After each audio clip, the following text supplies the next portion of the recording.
Welcome everybody to the A Little Less Fear podcast. I'm your host for the show, Dr. Lino Martinez. Oh yeah.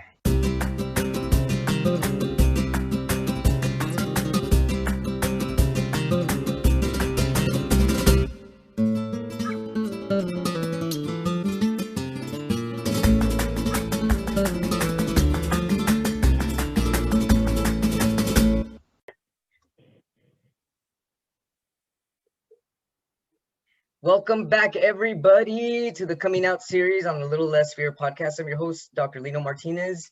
Today, I'm interviewing MAK at MAK_owns_a_PC. That's her handle on Instagram. MAK, thank you so much for being vulnerable, being open, being yourself, and for all the love that you're bringing here to my show. Thank you so much. Welcome. Thank you. Thank you so much for having me. I'm so excited. Also, my pronouns are either they, them, or he, him. Oh, okay, great. So what? So either they, them. Why one over the other? I guess both of them. Yeah, I'm sorry. Oh, both of them. I've been going by they, them for since 2018, 2017.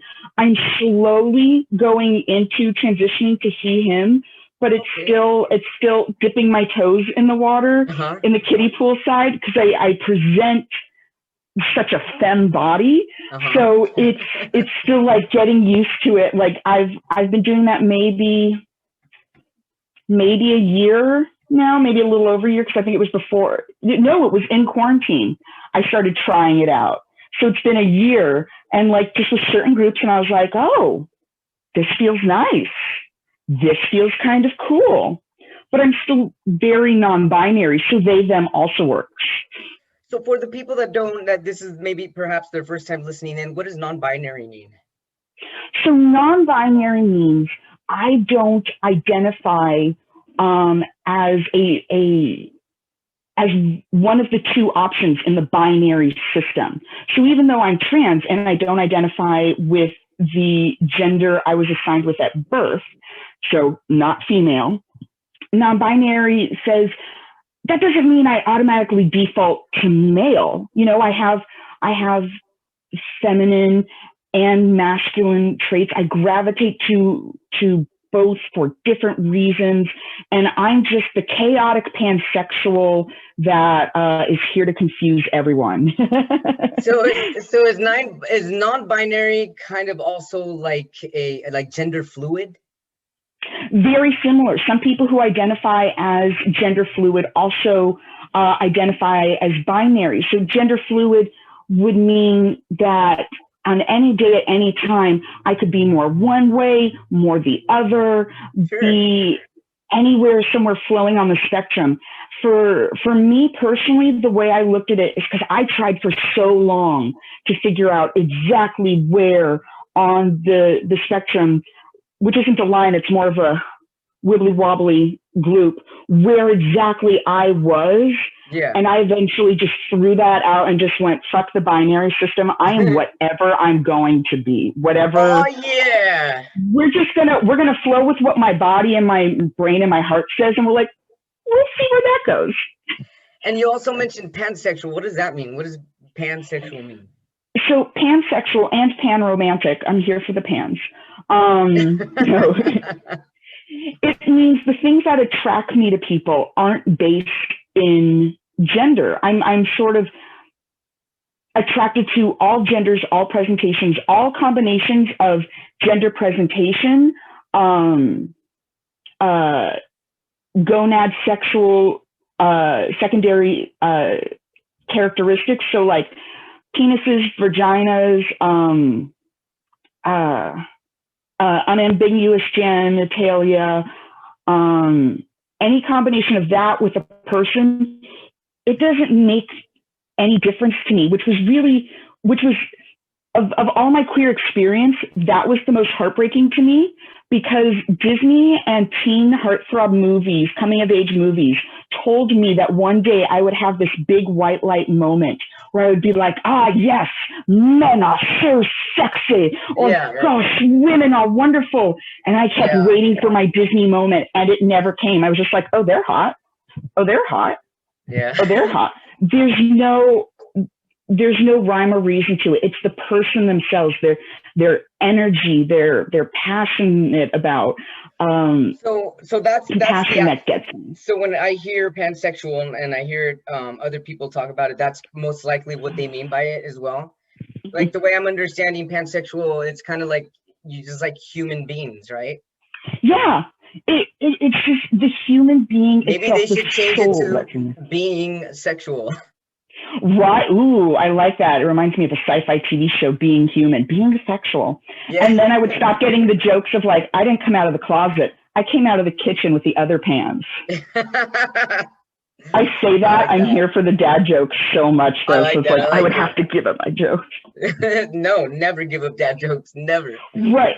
I told my trans team when I was first going in, they're like, so why are you transitioning? And I said, to make my dad jokes more authentic. And no one appreciated my humor. And I was like, my comedic gold is lost on you people. Wait, what do you mean your trans team? You've got trans friends, a bunch of trans friends? Yes, that too. But also when I'm transitioning, for example, through the Kaiser medical system. So I have an LCSW who's running point on my team, my endocrinologist, my surgeon, who I've only talked to like for a heartbeat, and like all the other people who I've had to talk through. Oh, my psychiatrist, my primary care physician, like all the people who are on my team who are rooting for me to transition. They always ask the same questions. Why are you transitioning? Why do you feel this way?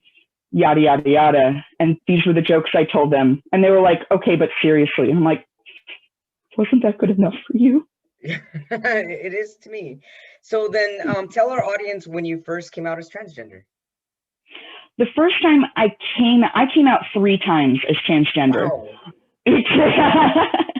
So people can run back in the closet, and I just want to say that's very valid. It's not the end of your story, it's a pause. So the first time I came out was in 2008.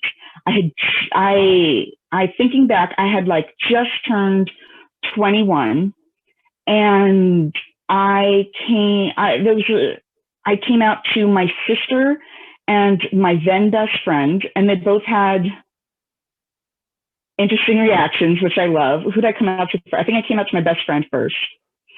And she said, well, that explains the anal sex. I was like, thank you. Sure.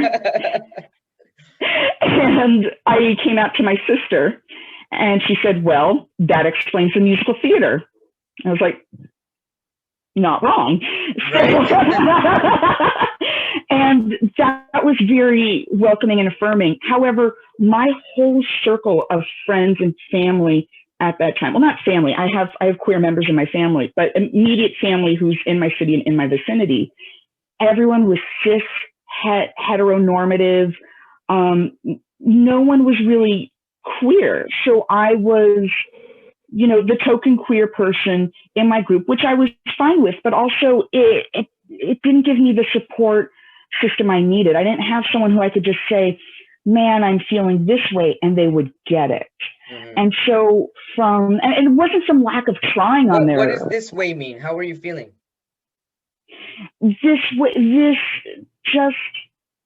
Having and exploring the trans experience. I didn't have queer or gay friends. So it was just, I had no one to explore it with, to talk about it with, to connect with about it, to ask questions about it. And so I just got tired of being the token person, and it's just exhausting. And so I from lack of family and friend support, I went back in the closet, not because of anything they really did wrong, but just because it was hard being, standing there alone on that hill. And then I came out a few years later in 2013 because I did have that support. I did have a queer community. So wait a minute. First you came out in 2008 and then again in 2017? 2013. Okay. So you waited like 6 years I wait, yeah, so about 6 years until I had that group. I was dating queer people. I had queer friends. I wasn't alone anymore, and I had come out as pansexual by that point, and was in relationship with a non-binary woman, and I felt comfortable coming out, and that experience was sadly negative. And we can get into that story if you want. Yeah, tell us. But it was a post-coital moment, and it was, I'm on cloud nine because I'm sitting here going, we are two people who are assigned female at birth, who both identify as somewhere on the non-binary trans spectrum. Mm-hmm. And so it's like, wow, we are gay sex on top of gay sex. Like, it doesn't wow, that's true. I didn't think of it that way. That's so true. And so I think this is I'm having this wonderful, beautiful connection with this beautiful soul, and I feel so open and free about it. And I think it's funny that we're the gayest sex anyone could have at that point. Like, I don't think you can triple down on the gay right there. Right. And I say, and this wasn't the first time I had told them about it, but I was just very blunt, like, about it. And she turned to me and she said, "You're not trans. You're just confused." That's hurtful. And shut me down. She said, I know trans people. I work and have worked in the trans and queer community, and you're not trans. You don't know what you are yet, but you're not trans. And I went from cloud nine to heartbroken. That's easy to destroy your heart, for sure. Oh yeah, within seconds. For sure. Within seconds. It was hard. It was hard. Yeah. And later on, that was also around the same time I got sober, because guess what? If you repress yourself, you may develop drug and alcohol addiction. Oh yeah, for sure. Repression equals addiction, for sure. Exactly. Well, because what's addiction but a shame cycle over and over and over again? So who the hell knew? Right. And I started going to AA meetings with other trans people, but they were all binary system trans people, and I didn't have the words for trans non-binary. I had never heard of non-binary by this point. And so I remember going to a group where there was another trans person who's well known in the community, and I remember turning to them before a meeting and I said, "Hey, can I talk to you about the trans experience afterwards?" And she's like, "Yeah, sure." And I said, "Because I have these feelings of when I present more feminine and wear more feminine clothing, I'm in touch more with my masculine side. But when I'm in masculine clothing, I feel more in touch with my feminine side. And it's so weird." And I was just searching, very sweetly searching for words to explain my experience. And she didn't understand that, which is fine. We're all on our own journeys. But the way she handled it was she stopped talking to me. As in, I would start talking to her and she would turn her back on me and pretend I wasn't there, like very high school things. And so it was now finally being in the queer community and not having support there because I didn't fit specifically binary standards. Or for my girlfriend at the time, I think, looking back and overanalyzing it as a future therapist is wont to do, especially a future Jewish therapist, oh my God, is I think it had nothing to do with my identity, but my identity threatened their own self-identities, either as a trans woman who strictly saw their transition as from male to female, and that was the end of their story, and as someone who very much identified as lesbian. Mm-hmm. So if here I come out and I say I'm something different, that messes with how they see themselves. And we all go into protective modes when we do that. Right. Yeah, people project, yes. And that happens, that's human. And then in 2018, about when I met you, I was just like, I am so done being in the closet. I'm coming out this time. And if people don't like it, they can F off. Yeah. This is who I am. And I just stayed out, and I lost some people in my life. More people for whom I love gravitated to me. And it was just, the world was aligning. I had my support. I found more support, and I just stayed out through hell or high water. I was staying out of the closet, and I have since so far. And so you started how many days ago? I started which part? How many days ago? Testosterone. Oh, testosterone. Yeah. So I started at mid-pandemic. I had my epiphany to make the decision to medically transition, which What you're was your actually a part epiphany? of. Oh, thank you. Which Tell me about your epiphany. Well, so I knew I was trans. I come out, I said it, I'm using they, them pronouns.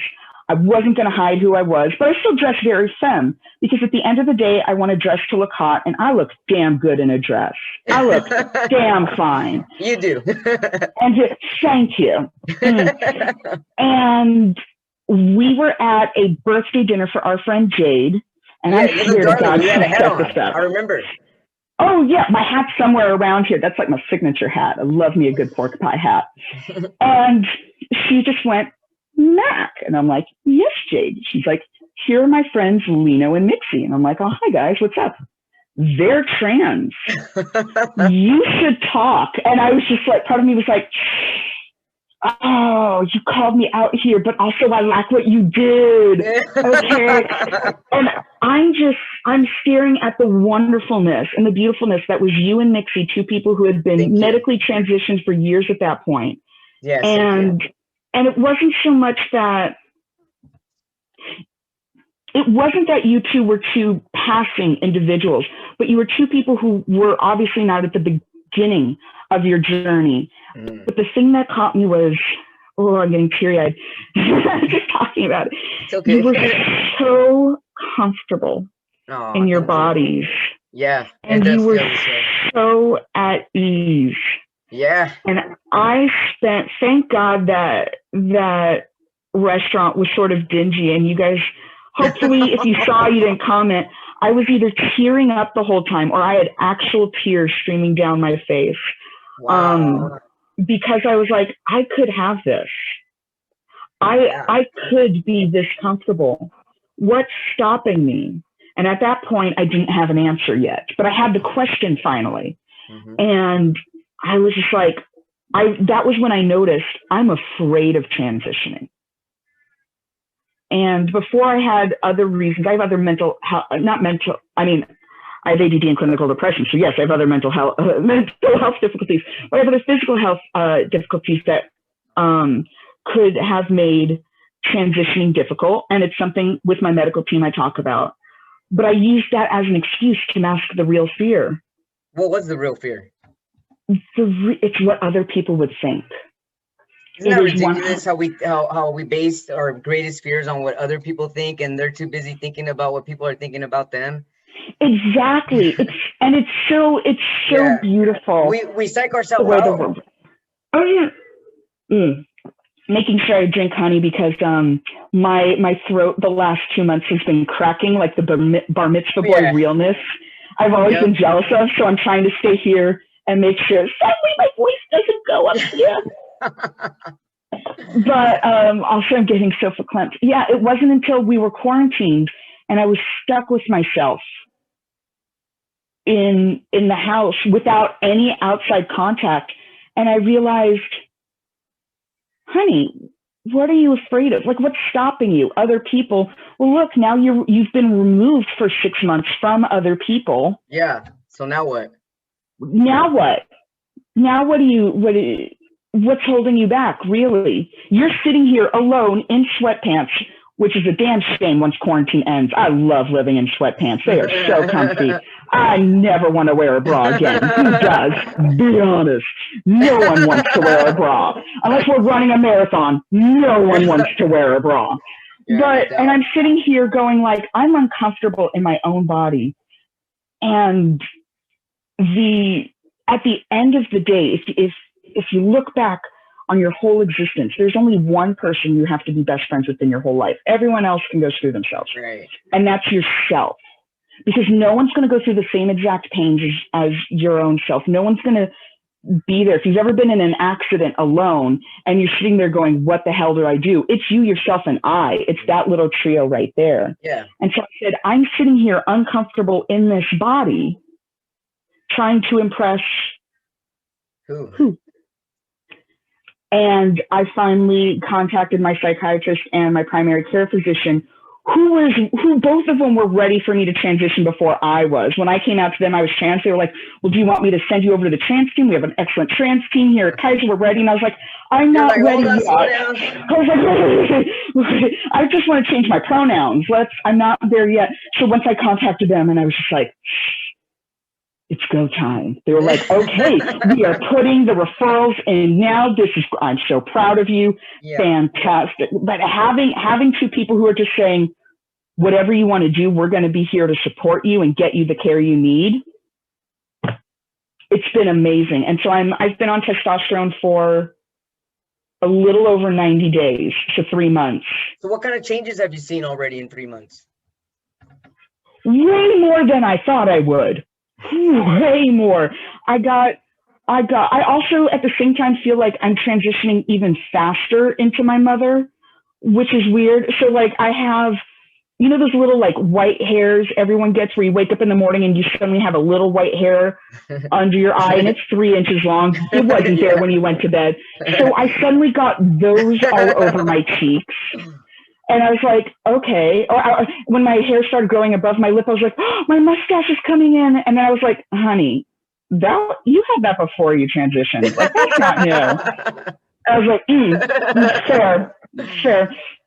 And my skin changed. My skin is completely different. I used to have just combination sensitive skin. Now it's just angry. It's a hostage negotiation. It's everywhere. I'm preparing for hair. I looked at my dad and I was like, Dad, do you have hair on your chest and your back? And he's like, yeah, I'm Jewish. And I said, okay. And I notice now that's everywhere. I'm getting acne, so that's new. I have it's a puberty all over again.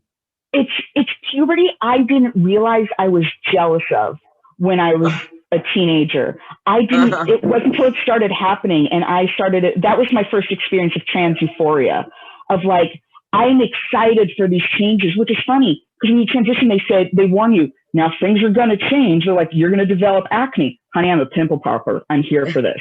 You're going to develop, right? I was like, oh no, more to pop. Yeah. No. You're going to experience bottom growth. Honey, it's not like men can find the clitoris anyway. This is helping people along. This is, I was like, try and scare me with something like I won't like. I found hair on the tops of, I'm very white. And so I never had like real hair develop above my calves. Like it was that white, clear, blondish hair you can't really see. Yeah. I now have hair above my knees and I'm like, oh, this is fascinating.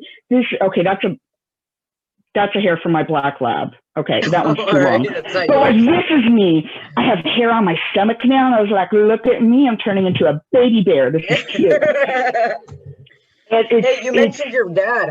How did you come out to your parents? Oh man, that's always a different story, right? It's always totally different. Oh man, I didn't mean to go into like the Ursula cackle, but here we are. Yeah, it's been a slow and steady experience. It has been an experience in patience, love, and understanding. And an experience in setting and sticking to, or trying to stick to, boundaries. It's, my parents are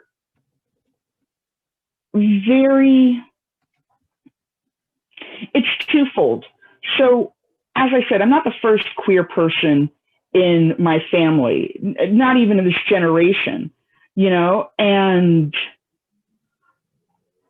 so, and they're super accepting of all my family members, and it's great.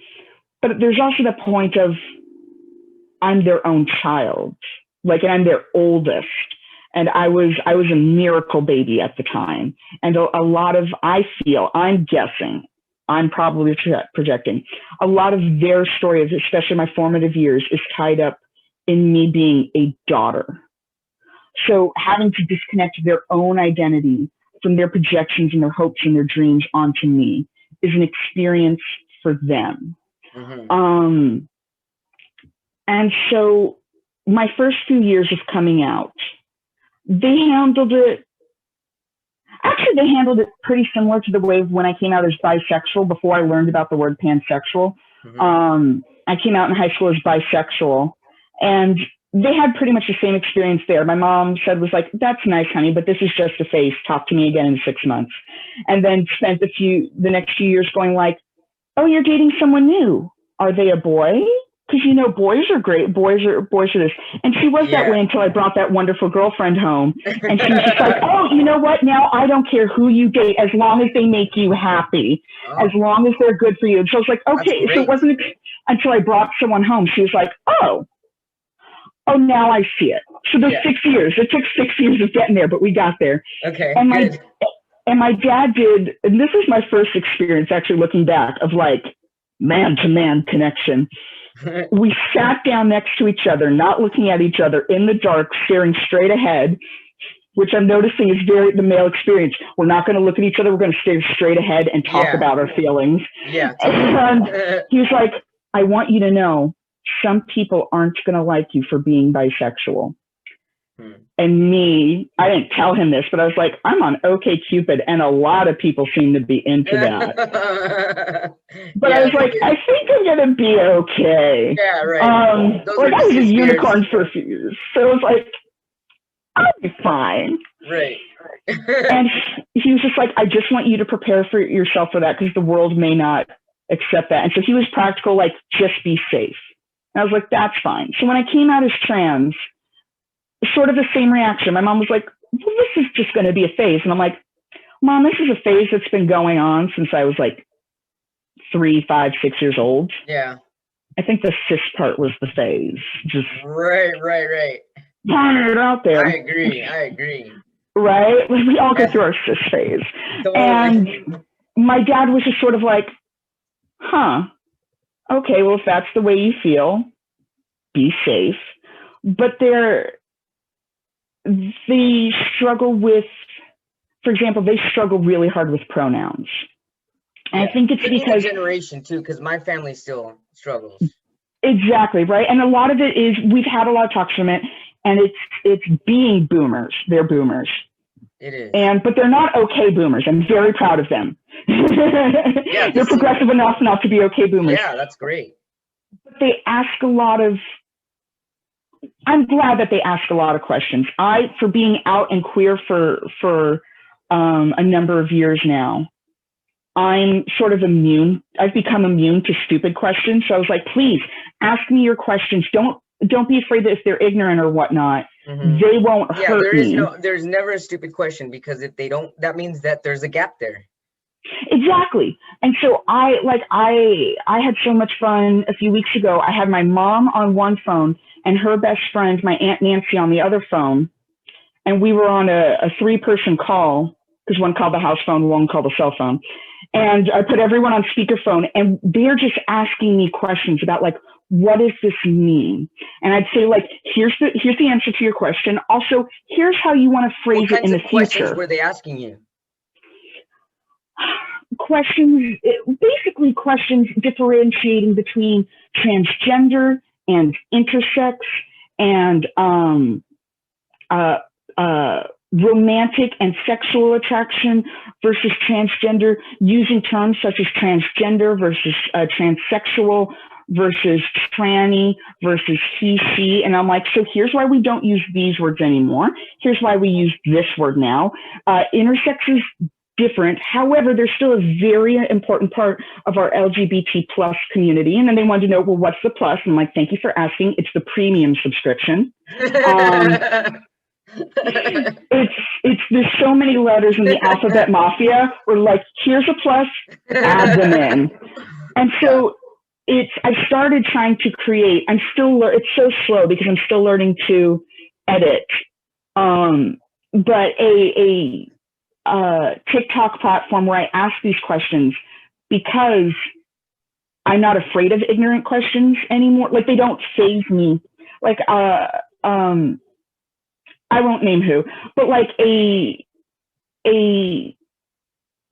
friend of mine who's younger, who my mom asked a very simple question. They're bisexual. And so my mom asked, like, well, can you be, they're bisexual and their partner is bisexual. And my mom said, well, can you two be faithful and monogamous to each other if you're both bisexual?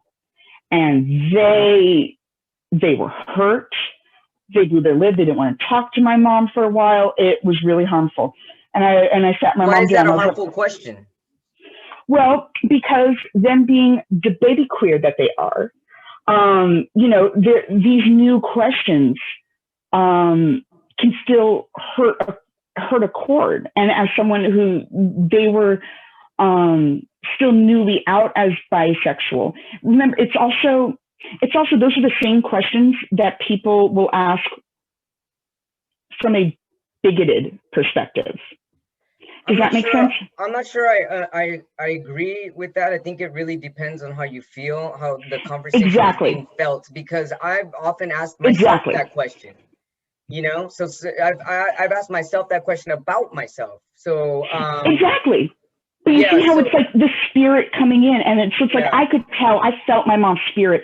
She was asking a simple question, asking for it. But the way my friends took it because they were so new and in their bisexual identity hadn't had a same-sex relationship yet.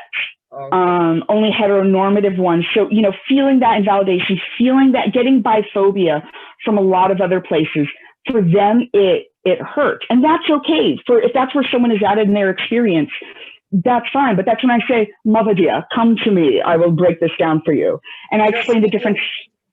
Sorry to interrupt you, but you pointed something out. You said biphobia. I noticed there's a lot of like biphobia, or just people that assume that if you're bisexual, you cannot be in a monogamous relationship. I feel like that assumption is real. Oh, it very much is. And it's something that exactly is what I talked to my mom about. For example, this friend is super monogamous. Like, they're monogamous to their bone. They did long distance monogamy for 3 years. Me being the polyamorous relationship anarchist that I am, can't fathom that. I'm like, you go boo boo, and you do monogamy and you make it work. Why? I don't understand, but that I don't need to understand. That's you.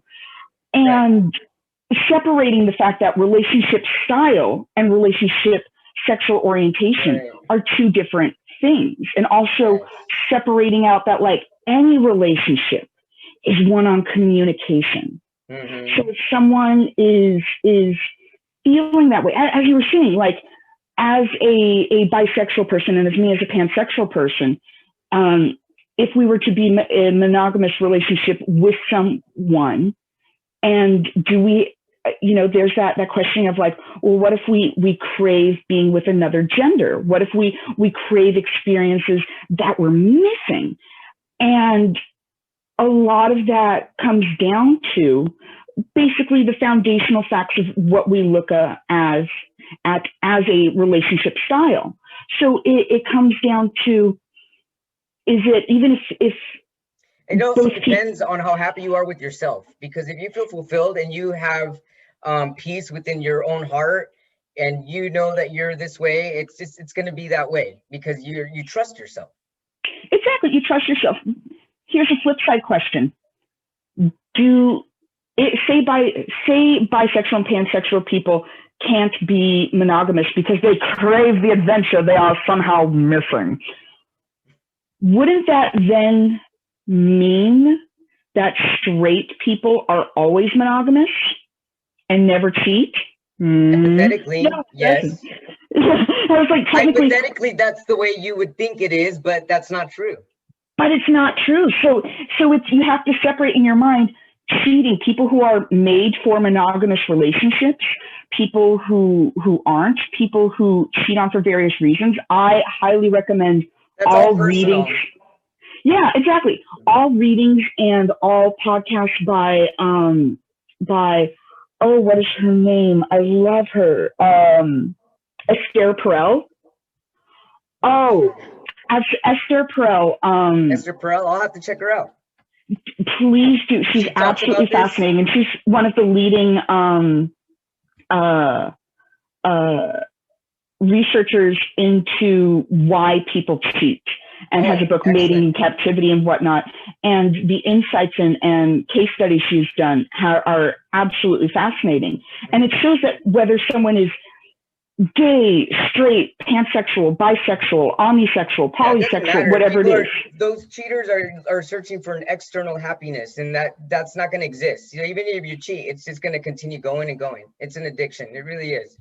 It really, it's trying to satisfy some inner portion of ourselves, some inner child, some inner wound, something we're missing, Yes. with an external solution. Right. And that hits everyone equally.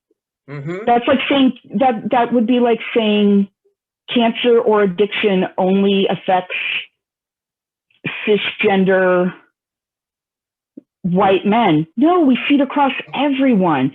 Sure. Walk into any AA room, you're like, there is definitely a mix of people and ages here. Oh yeah. Same thing. And so being able to field those types of questions, I'm trying to make myself an opportunity for people. I was like, if you have questions and you're afraid to ask them, use me as a sounding board. You can't offend me. Yeah, great. That's awesome. So Mac, what kind of advice could you give our audience for those who are not sure what side they want to swing on, or whether or not they're bi or straight or trans, or what kind of advice can you give somebody who's questioning whether or not they should transition? Or both of those questions, actually, or all of those questions, if you can. Sure. I'm ADD. I got you. I got you. So one, look at your stability, your financial stability. As someone who's experienced homelessness, because I was on the outs with my family, and I would have to say, make sure you're in a position where you have some sort of financial security. You have some place where you can live. You have some place where you can get medical treatment. If it is not safe for you to come out yet, that is okay. You mean coming out as trans, right? Coming out as trans, yes. Okay, coming out, medically transitioning. Make sure you are safe and able to do so. You can find a community, even if you live in a small town, you can find a community online. I'm a big believer in incognito mode on Google, so it's not in your history chat if you're worried about anyone going through it. And find your support group. I would say, if my experiences have taught me nothing else, it's finding people online and in real life who you can just turn to and go like, man, I got really triggered today when I sat across at dinner at this beautiful man, Lino and Mixie, and they were just living their best lives. And I'm sitting here going, what the hell am I doing? And have someone you can talk about that with. So have that emotional support. Have doctors take the time, and this is hard, take the time to find medical professionals who are on your side, or at least you can ask questions to. There are LGBT centers, for example, here in Los Angeles. There's, I know quite a few people who've transitioned through them just because they felt like they could ask honest questions about, like, this is what I'm feeling. Imposter syndrome was a huge part of my transitioning story. Like, what do you mean imposter syndrome? Maybe I'm not trans. Mm-hmm. Maybe this was part of, I have and I go to therapy for borderline personality disorder. And I was like, maybe this is just part of the disorder of I always feel alienated from groups. So maybe I just feel alienated from my gender. I don't feel a connection to that. It could be that. Lo and behold, I get on testosterone, and the most magical thing happened. So much of my depression and suicidal ideation within 2 weeks, I noticed it after 2 weeks, disappeared. Like it just wasn't amazing? there. It happened to me too. That same thing happened to Really? me. Yeah. And I did. I It was was like, super depressed, and then when I started transitioning and seeing a hair on my legs, it's like I've like this whole new rebirth, just light lifted up outside my body. exactly. It was to me. It was like taking antidepressants all of a sudden. I Yes. just noticed the world was a happier place. I felt comfortable in my own body, in my own still very female presenting body. I somehow felt more comfortable, and I was like, okay, as someone who's who started transitioning at 33, like I'm very grateful. This is the choice. Someone asked me, why didn't you transition? If you could go back in time, I was like, would you transition before you started puberty? Would you transition in your early 20s? All these other times. Yeah. So that actually leads me to ask you this next question. Right when you said that right now, what kind of advice can you give people or people that are under 18 listening to this that are questioning whether or not they are transgender, or whether they should transition before they turn 18? Definitely, if you feel, first off, if you don't feel you have a parent who's going to support you, at least one parent or parental guardian, you can always see if you can try and talk to your primary care physician with your parent outside of the room, and start talking to them about, here's how I feel. What are my options? What are things I can do? If you have at least one parent you can open up to and talk to about it, tell them, these are my feelings. The biggest thing I would say is each person's transition, I am learning, is very individualistic. So Yes, always. So it's a lot of listen to your body, listen to your mind, listen to your heart. So if for example, looking at surgeries for myself for the future, I may or may not get bottom surgery. Ask me again in 3 years. We'll see how I feel then. Right. But I will be here for part 2. And because for me, that was something I very much wanted at 13, because for some reason I thought it was totally normal for cis people to think about getting bottom surgery at 13. I should have known way earlier on I was trans. There were a lot of signs. But even though that was important to me at 13, later on in my 20s, that wasn't something that mattered to me. So I was like, okay, that's not what I need. When you have that conversation with your parents, try and start a dialogue of like, here's what I need. Is it dressing a certain way? Is it cutting your hair a certain way? Is it starting, not protein, puberty blockers at a certain time? Like, try and go, is it starting to try on makeup? Is it starting to change pronouns, paint your nails, present more masculine or more feminine? Have many small conversations about exactly what it is and try things out. I talked to a parent of a trans non-binary child the other day, and they said at first their child cut all their hair, got a more masculine haircut. And then a few weeks later, they said, Dad, I think I'm more non-binary. And the dad was like, okay, well, what would make you feel more comfortable? That's a would great it be question. getting a wig? And the kid was like, yeah, I think I want to try a wig, just something small. So they got one from Amazon. And so they had their shorter hair, but then they also had a natural looking wig for their longer hair. And they're exploring. For when you're under 18, wonderful. You're supposed to explore. Yes, some of us went through a punk phase. Some of us go through various versions of non-binary phases. This is the time to test things out. Exactly.